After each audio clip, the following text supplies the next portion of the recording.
Thank you so much, everyone, for being here again. Welcome if you just joined us. So this is Paris IAS Ideas. We are at the Paris Institute for Advanced Study.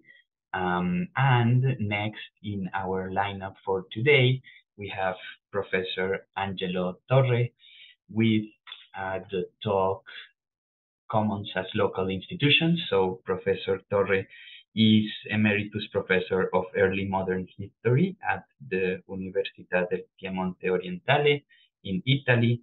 His research has focused on the history of local political institutions in early modern Europe, and particularly in northwestern Italy. Since 2013, he is the general editor of Quaderni Storici, and he was a fellow of our institute in 2019 and 2020. So thank you so much, Professor Torre, for being with us, and please go ahead. I will stop sharing. Thank you, Paulus. Thank you, the IAS, for having me here. Let me begin my presentation.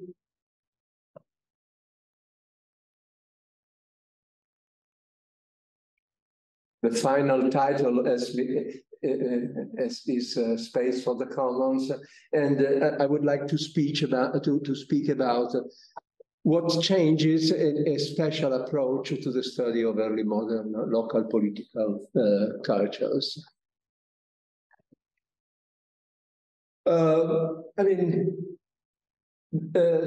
Commons are a well-known object of study, and from very different approach. A classical approach, for a classical approach, commons are the ownership or the right of the poor, but lately a neo-institutionalist, more economic-oriented approach emerged, for which the commons are the social bodies, the collective pool of resources that needed to be managed. The emphasis is on management. And also a legal approach emerged, very less known than the neo-institutionalist approach, but very important. But for the legal approach, commons are collective property, which is different from private and from public ownership. To understand that the common property is necessary to understand the intertwinings between different legal cultures, and especially of the culture of possession, that is the prerogative given by acknowledged use.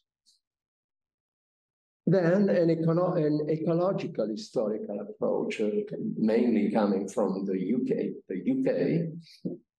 for which forests and woods were used as pastures through specific technologies and knowledge.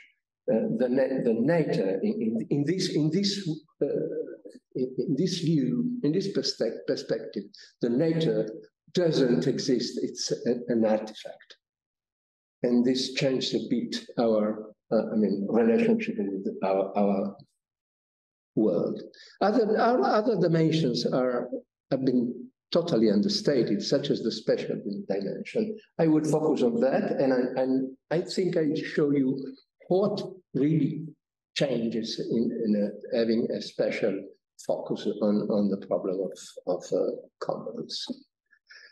Well, as historians, we have a number of sources at our disposal to study commons. Usually, historians have used normative sources, especially parliamentary acts in the case of the UK. But the non-normative sources have emerged lately, management sources in the case of the neo-institutionalist perspective, but also administrative sources, which describe proscribed practices, usually without understanding them. Example, the Napoleonic inquiries on the commons. But there are also, and I would say especially judicial and jurisdictional sources, which are less used because they are thought not to be representative. But they show contested practices in action, and they have to be read against the grain. Well, my material, I'm basing on material coming from the Savoyard state in the 18th and 19th century. There's a special process in the Savoyard state, which is the perequazione, that is the tax equalization process, which happened in the early 18th century. It's a very important process because it's the first European attempt at land registration. And it tries to define the legal status of land and distinguishing taxable land from land that is immune in various ways because of noble, ecclesiastical, or common status. It's an astonishing source because it's described an agro-silvopastoral regime, that is the multiple use of vegetable resources. I can't talk of this here, but it's important to have that in mind because we can understand the motives by people thinking of this, the existence of this agro-silvopastoral regime. Perequazione had an unstated purpose, to establish a territory, to calculate a stable tax base. This implied the municipalization of the commons. And this increased micro-territorial tensions.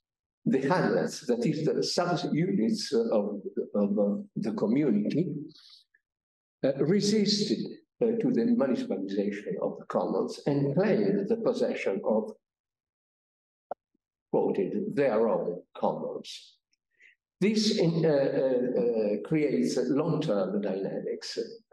In the 18th century, the state undermined the hamlet's prerogatives. For instance, state judges defined commons as private property of the hamlet and taxed it. In the 19th century, we have strong hamlet's resistance and revolt against the selling of the commons by indebted municipalities.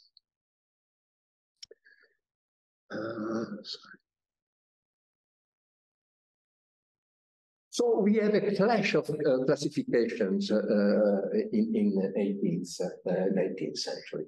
On one side, we have the administrative classification of commons. That is by type of crop, by type of cultivation, wasteland, meadow, forest, clearance, etc. And to proscribe unproductive destinations. But we have also villages classification based on IMIC, that is inner categories, and they concern especially who has access to the commons. Let me give you an example of IMIC classification. It comes from a village in Piedmont, Azeglio, in 1828. And the people distinguish between 4 types of commons. One is quoted, serving only to the pasture of the hamlet of XXX. And the second is serving to the pasture of the hamlet XXX and inhabitants of the municipality. And the third one is serving to the common pasture of the inhabitants, that is not of the hamlet. And the fourth one is the serving to the general common pasture. Usually it's a really small and unproductive land. So these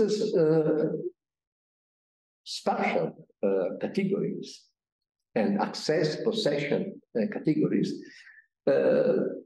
make us to rethink the function of hamlets in the social history of, I would say, Europe. We have To appreciate the Hamlet dimension, we have to rethink the forms of settlement.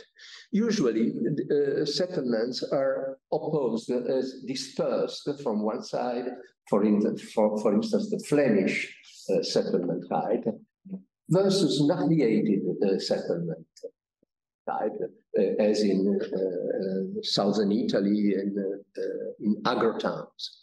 But we have a third type, which is the fragmented or polycentric settlement, in which a village is composed by many subunits, which we call hamlets. Here you have a very unclear example of a fragmented settlement. On the right, you have the village at Trivero, which is the village where the Ermenegildo Zegna fabric was born. And you see the red spots. It's a map from 1809. In the red spots, you see the hamlets which compose the town of Trivero. And here you have an hamlet. You see in red 10, 11, 12 houses. And you see also on the right a chapel. No, I can. You have not a point.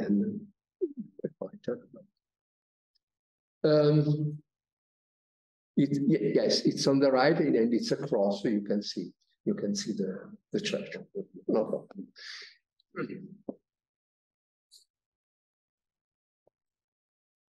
Hamlets are really understated as a historical and geographical object.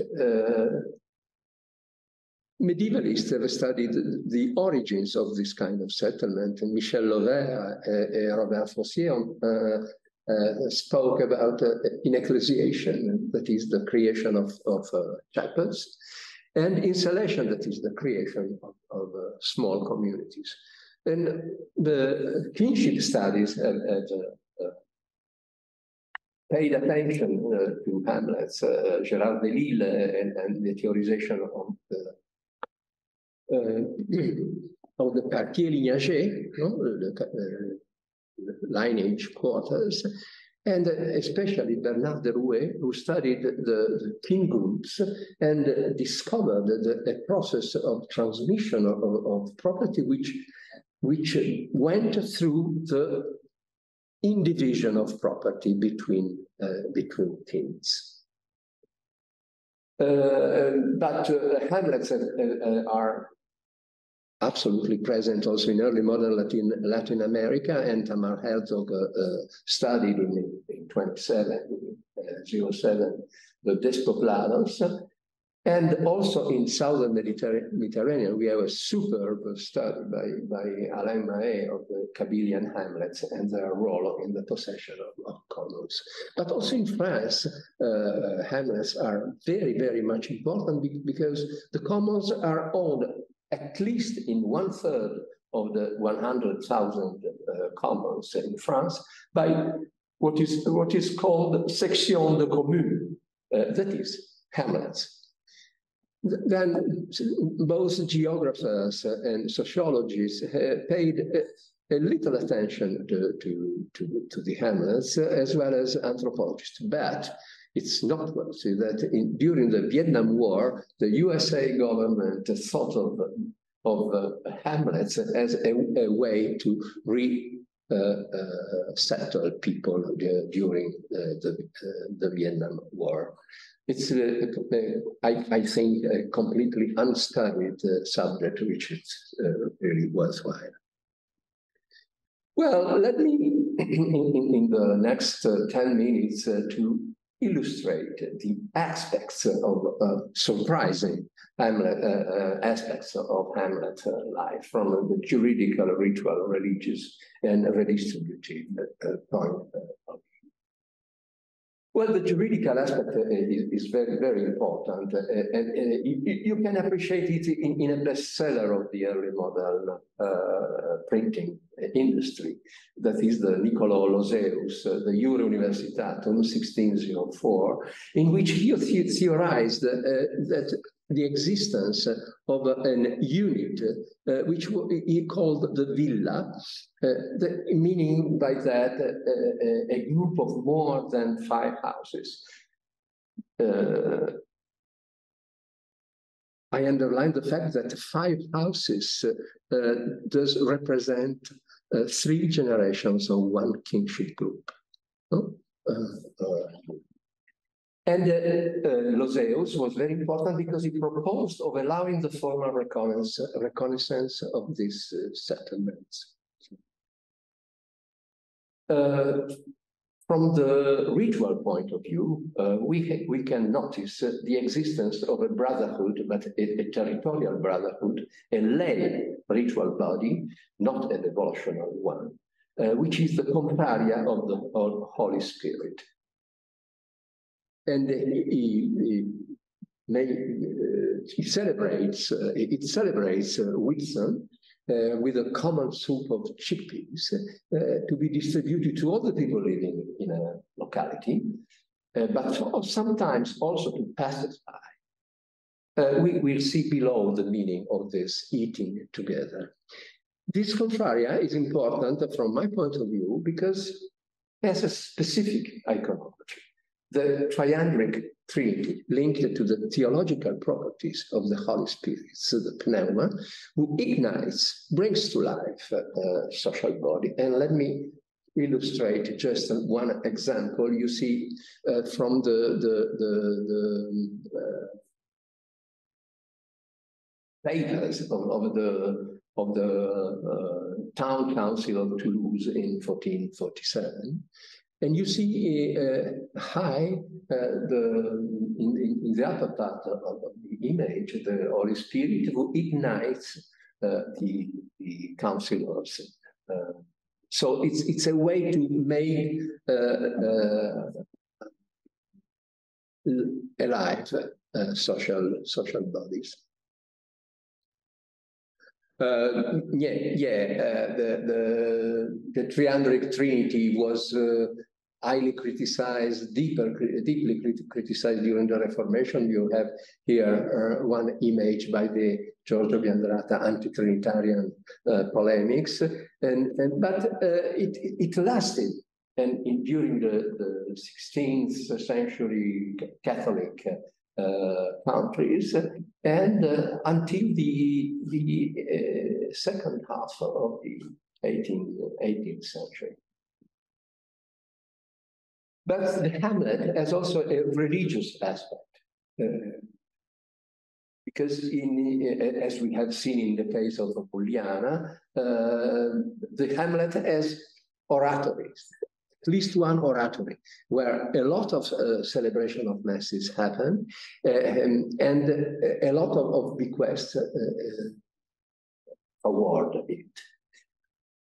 This is very important in perspective, in strategic perspective, because the number of masses and of bequests may make possible the creation of a new parish. And in perspective, also the foundation through the new parish of a new communes to negotiate the fiscal burden with the central power.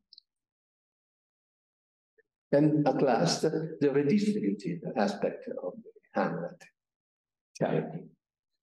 We have, hamlets are full of distributions, of ritual of distributions, of salt before the cemetery, of clubs, but also of foundation, for instance, of kindergarten or primary schools. And in general, they fight, these foundations fight against the municipalization of schools in the 19th century and somewhere until the 1960s. And here we can reflect on the meaning of eating together. The Confraria of the Holy Spirit produce the locality as well as distributions and make alive the hamlet. The 19th century tried to institute, as we all well know, tried to institutionalize the rural community. And we have a new type of conflicts because the membership of the town council tended to exclude peripheral members, and we have episodes of huge protests. So we have now the possibility to ask who is in control of the commons, because the relationship between hamlets and the center of the administrative commune, or the new center of the administrative commune, over the control of the commons is, I mean, extremely widespread, but have different outcomes. And we can have the end of local commons. This is the area under study.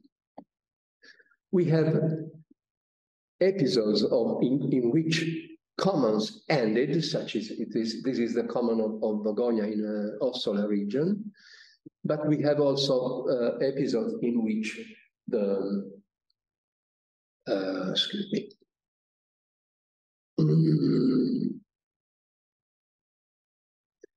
In which commons are parted between different villages and are separated, split from the real small village. And on the Alps, on the mountains, there are the common pastures, which are divided between different communities. In other cases, we have the splitting of hamlets and the creation of new communes. In this case, the commune, the municipality of Piedicavallo, you see in the upper side of the image, is composed by a number of hamlets, and at a certain point in time, the Rosazza, the lowest one, split because and take its commons and creates a new commune. But we have also cases as in Vallestrona, which is in another Ossola Valley near the Lago Maggiore del Verbano, in which it's a very small valley in which you see red circle, the number of hamlets becoming communes, and each one having his own common circled in green. Well, last example is a commune which is a federation of hamlets, in which this is the commune of Crodo, in which a high pasture is, as you see, shared by the red squares. The different hamlets, which are, you see on the left side in the lower valley. So, I mean, the pasture gives the federation of hamlets, and we can see it down in the lower valley. So what we are observing here, we have regularities and faults, and our problem and my problem was to understand how these regularities and faults are generated. And I used a well-known theorization by the Norwegian anthropologist Friedrich Barth with Process and Form in Social Life, which he wrote between 1966 and 1981. Friedrich Barth speaks of the necessity of creating models linked to the empirical data. and using a wide range of phenomena, and using an approach from the most favorable vantage point, that is the units capable of action, both persons or social balance. But he insisted also on the fact that we have to search for meanings of actions in the context in which the encounters take place. We cannot simply extrapolate. And we have to understand the choices of actors in their own term. Hence, my use of the term imic. And then we can build models which result of the sequences and aggregations of sequences and outcomes. Then we can return to the micro level and to see how macro factors can influence the above factors, the actors' assets, their environment, and changes in the institutional future. Well, that's all. I hope to have respected my time share. Thank you very much. Yes, wonderful. Thank you so much. Great. So we have around 20 minutes for questions. Yes, Lauri. Hello, thank you for your interesting talk. I'm not a historian and not a historian of that era, but I was thinking how much comparative work comes to this, in the sense that the history of Italy and France, medieval Europe, that is obviously a main playground, but for example these communes, they have been a big thing in the Russian history, the Obshchina, that even I think they, and I think in order to kind of place, in order for me to, I'm from Estonia, so I studied in my school Russian history a lot, how do we compare these things? What happens in, let's say, northern Italy? How do we place it with other regions of Europe? Thank you. Oh, thank you, Lauri, for your very good questions. Well, in the last 4 or 5 years, I thought about comparing commons, and the material it's not useful for this endeavor. What is useful is to sort out very specific tensions, which are widespread in the countryside. I think that the spatial, the territorial tension is one of the most universal and general tensions. And generative models help us to see how the same tension can generate very different outcomes. And so distinguishing between the Italian commons to the English commons to the Russian commons. That's my aim. I don't know if I replied to I understand your project better from that viewpoint now. Yeah, thank you. Yeah. Great, thank you. Anyone else? Any other questions? Yes, Michael. So it's a really interesting talk, and I get this the kind of general argument of hamlets as a site of redistribution. That's pretty interesting. It's kind of an alternative to the formal state or municipalities. I'm curious about the hamlet as a site of social control. So when I think, again, not a historian, I'm just coming at this from a totally different context, but I think of these tight-knit communities that impose a lot of social control on the participants, that the opportunities for liberty are kind of limited in a sense, because of the thick social connections that exist in these contexts, and that the state, the centralization of things like redistribution and services can be liberating for the individual. So I guess I'm curious about your thoughts on the relationship between Hamlet, the de-Hamletization in Europe, and the growth of kind of individualism and the notions of individual autonomy. Well, no, thank you for this very interesting question. But I think that redistribution is social control because redistribution is not universal. So when you redistribute, you fix those who have a right to redistribution itself. And this is variable, but you have to fix it. And for instance, we have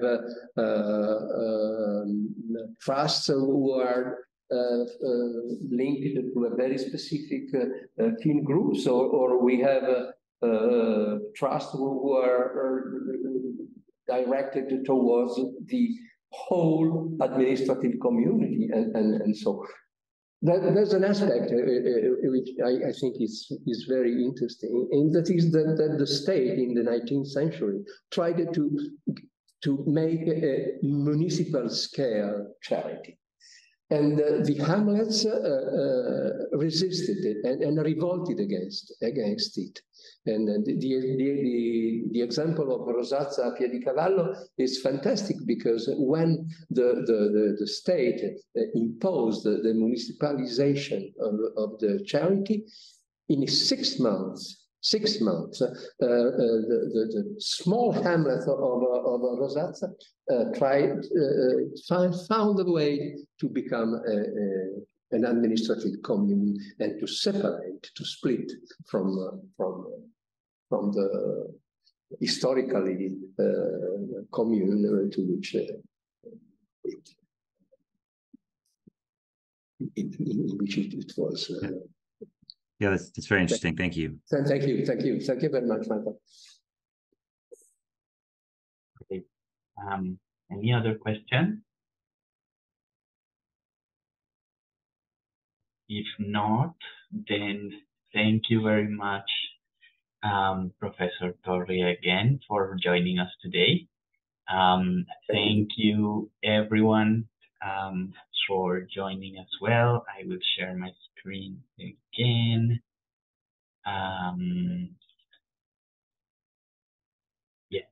So yes, as previously announced, we will have our last talk of the day at 4 p.m. Central European Time, so in 25 minutes. So we will have a recess now, and we'll reconvene at 4 with Professor Xizhuan Cui from Tsinghua University, speaking about interrogating modernity, Hans Blumenberg and Roberto Unger compared. Thank you.